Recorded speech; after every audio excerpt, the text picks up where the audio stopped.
Di suatu desa yang dikelilingi oleh hutan lebat dan pegunungan tinggi, hiduplah seorang pemuda bernama Alan. Alan adalah anak yang pemberani dan baik hati, selalu siap membantu siapapun yang membutuhkan. Dia memiliki seekor kuda yang setia bernama Golan. Golan adalah kuda berwarna coklat tua dengan mata yang cerdas dan penuh semangat. Bersama-sama, mereka telah menjelajahi setiap sudut desa dan hutan di sekitarnya. Suatu pagi, saat Alan dan Golan sedang berlatih di padang, mereka mendengar suara gemuruh dari arah hutan. Alan segera merasakan ada yang tidak beres.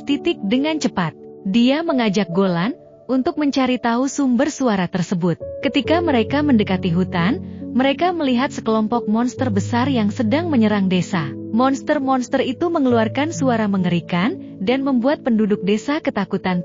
Alan tahu dia harus bertindak cepat.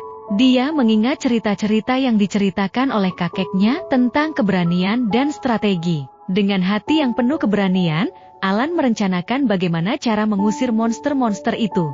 Dia mengajak Golan untuk berlari ke desa dan mengumpulkan semua penduduk. "Kita harus bersatu dan melawan mereka," teriak Alan.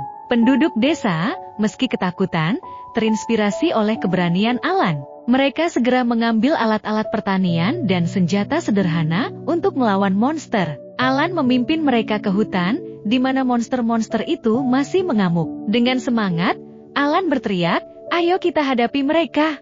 Pertarungan pun dimulai.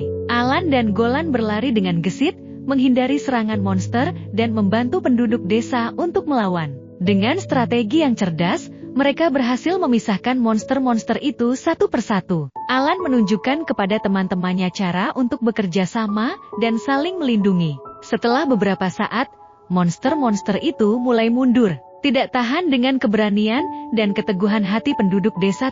Alan, dengan Golan di sampingnya, menjadi simbol harapan bagi semua. Akhirnya, monster-monster itu melarikan diri ke dalam hutan, dan desa pun selamat. Penduduk desa bersorak gembira, berterima kasih kepada Alan dan Golan atas keberanian mereka. Sejak hari itu, Alan tidak hanya dikenal sebagai pemuda pemberani, tetapi juga sebagai pahlawan desa. Bersama Golan, mereka terus menjelajahi hutan, siap untuk menghadapi tantangan baru dan menjaga desa mereka tetap aman. Dan begitulah kisah Alan dan kudanya, Golan, menjadi legenda yang diceritakan dari generasi ke generasi.